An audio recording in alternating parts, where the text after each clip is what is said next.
They're sleek, sophisticated, and sometimes they suck. Today, we're going to talk about passenger trains and how, especially in O gauge, collecting them can be a little bit of a pain. So I'm going to tell you about some of the things that I've observed in it and some workarounds that kind of make them a little bit less painful. Let's check them out.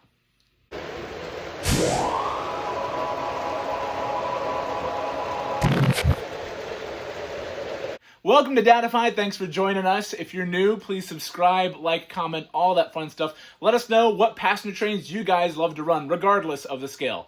Because yeah, I do think O gauge kind of has it the worst when it comes to this, because you've got all sorts of different sizes, manufacturers, different paint colors. Don't get me started on how many different shades of red and orange daylight passenger cars you can get. You've got to be specific with this stuff, because if you're not, all that work you go into assembling a passenger train kind of doesn't really work out so well if you're not being particular about stuff. Now, if you're not a particular kind of person, that's fine. You can throw a UP car behind a Pennsylvania car, behind a New York Central, behind a Daylight, and just mix them all up. And that's fine, I suppose. But for model railroading, or for folks that are trying to create some sort of resemblance to what it would have been like in the real world, getting stuff right isn't exactly easy. Now, I've already talked about scale versus gauge with O gauge and all the different sizes of stuff too. And that's especially true even when it comes to scale stuff with 3-rail trains. And yes, I know somebody had pointed out, yeah, even O-scale 3-rail isn't really scale. Okay, so regardless, we're focusing on 3-rail trains because that's what we run here. And I've got a mix of kind of scale size trains and semi-scale stuff. You guys already know the story on that. But so size of these cars, they come in all sorts of different sizes. You've got your semi-scale starter set cars that are about 12 inches long.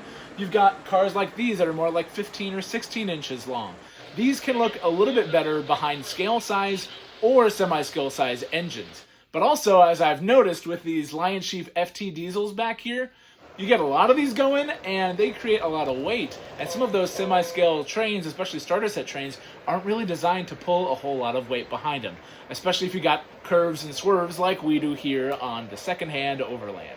To me, the size of the cars don't just have to match, they have to match your layout. If you've got a smaller layout with tighter turns, going with a shorter car is going to be wiser. If you've got a larger layout with bigger turns, the scale size 18-inch and 21-inch cars can look better.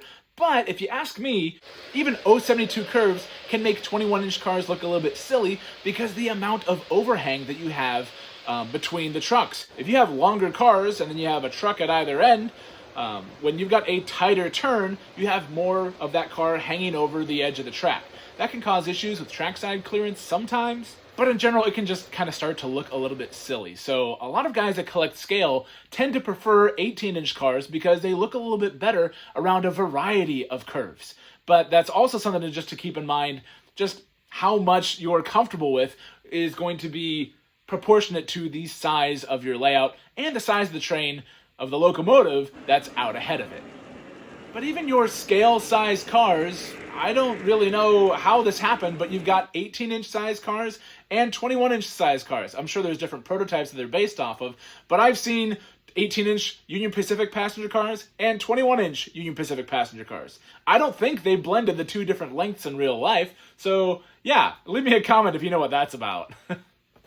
So the length is one thing, and to me, if you want some uniformity, uniformity is really something that passenger trains are about. Now, did they always obey the rules? No. Yeah, they kind of blurred the lines between, we've got these cars from this train and that car from that train, and it looks like a little bit of a hodgepodge. Not many of us are trying to model the hodgepodgeness. If you're worried about anything that I'm talking about here, you want it to look uniform. You want it to look nice and sleek, like it's from that postcard that these things were featured on. So when you're looking for uniformity, not only size do you have to get the same, but also you've got to get the finish and the colors right. I can't blend silver painted cars with these silver chrome plated aluminum cars that I have here with my Super Chief set. They just don't look right when you've got that shiny, chromy, glossy finish on these cars and then the painted aluminum silver cars that others provide. And don't even get me started on daylight colors, because K-Line's red and orange are a little more muted. Lionel's is a little more in the middle. MTH is a little bit more vibrant, it seems like. Everything's kind of all over the place when you go to the different manufacturers for different colors. Weird things with colors. Regardless of, the type of train and all that stuff, the way to get it really right is to try and find all of your cars from the same manufacturer to guarantee some sort of paint semblance between the two of them. But even that's not 100% guaranteed. And especially in photos, depending on lighting, it can be really difficult to tell what you're getting.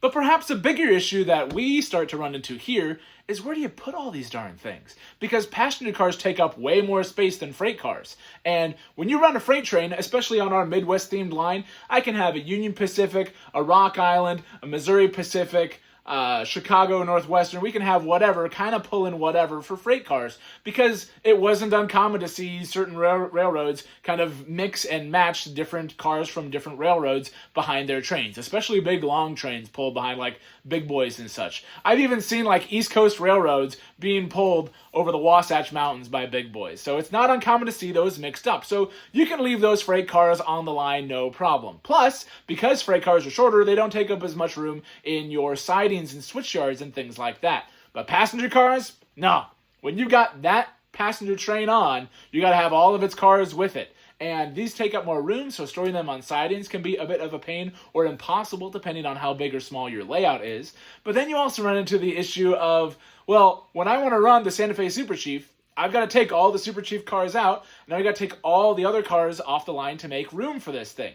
And then when you're done running the Super Chief, all those have to come off. So storing them really becomes a bit of a hassle. We've got, totes full of them wrapped in blankets. There are some shelves that have passenger cars on them. There's all sorts of different ways you can kind of store them. I've seen people store them on their walls, on shelving units. My layout's just not really designed for using stuff like that because I've got a TV on the wall. But yeah, there's all sorts of ways you have to figure out how to manage the space for these things. But what can really help with that is when you have multiple types of locomotives that can run the same type of passenger car. One of the things that I've done really well here is kind of start to focus the line here a bit. And so Union Pacific being an obvious focus of ours, we can have our F3 diesels pulling those yellow streamline cars. We can also have Challenger 3977 or 3976 pulling them as well. Wasn't unheard of for steam locomotives in the Greyhound scheme to pull passenger trains that were in the iconic armor yellow. I also have passenger cars specifically for our Greyhound trains to pull as well.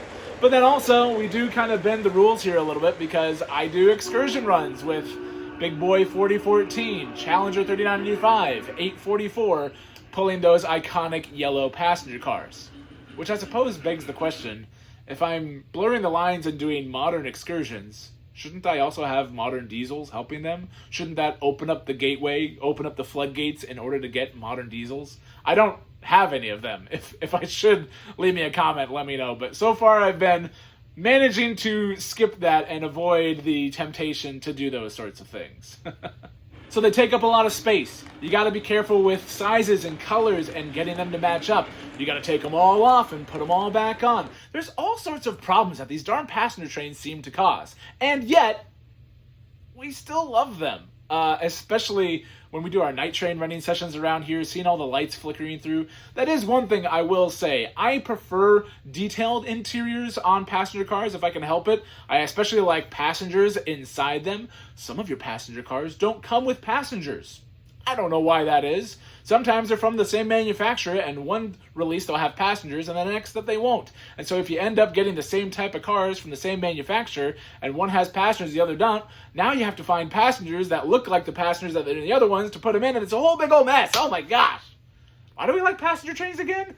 But I do actually like these older, kind of more classic silhouette style ones, especially when we're running nighttime trains, because silhouettes are more realistic at night because that's kind of what you would see. Versus during the daytime, they're not bad to run, but I do find myself preferring to run these at night, especially these chrome-plated cars look fantastic whenever we have other lights going on, either on the switchyard side, or especially right now, it's Christmas time, so we have Christmas lights all over the elevated line over here. It's really wonderful seeing those cars kind of dancing with the lights. Lots of fun to see that, and just to watch them go around.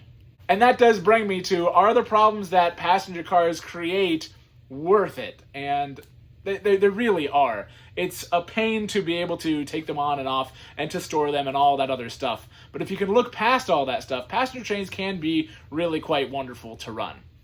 I can certainly recommend finding other locomotives that pull your existing passenger cars to kind of mix things up a bit, because at the end of the day, we're mostly focused on the locomotives at the front, and the cars are just along for the ride. So you're not going to notice a whole lot if you have some nice daylight cars being pulled behind F3s, PAs, your iconic GS4s, maybe even a Sunbeam from Third Rail.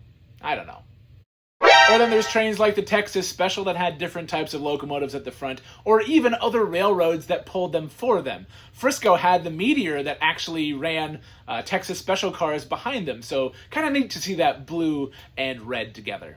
And that's actually part of where some of what I like to focus on here is the history behind these trains. The history can actually help you make better use of the equipment that you may already have. Or it may open up an avenue of, hey, I didn't know I wanted that train until I found out that it could pull this, or it was in front of that, or maybe it passed this other train that I really like. And you can use that as ways to complement your fleet that you already have. It's something I've certainly struggled with recently, trying to figure out how to focus this collection and still get stuff, because it is still fun expanding the roster, but to a certain degree, when you get so far out of your boundaries of whatever you've managed to set, then it just starts to kind of be this big, unmanageable thing, and it's hard to enjoy when you're constantly spending most of your time taking cars on and off and on and off, especially when they're bigger trains like these passenger sets. But let me know down in the comments how you guys like to collect stuff. What passenger trains do you have in your roster? What are you looking to get? Plus, if you like this video, my buddy Art actually kind of beat me to the punch. I actually re-recorded this one because I had some different views to kind of put on things on how I do stuff, but that's also another great way to point out that there are plenty of folks in this hobby that are sharing their experiences with you all. So I encourage you to check those out, especially my friend Art. You can check out the link on screen here to his kind of take on passenger trains. It was just kind of funny that we kind of both did it at the same time, but thanks again for all the support, and we'll see you on the next one.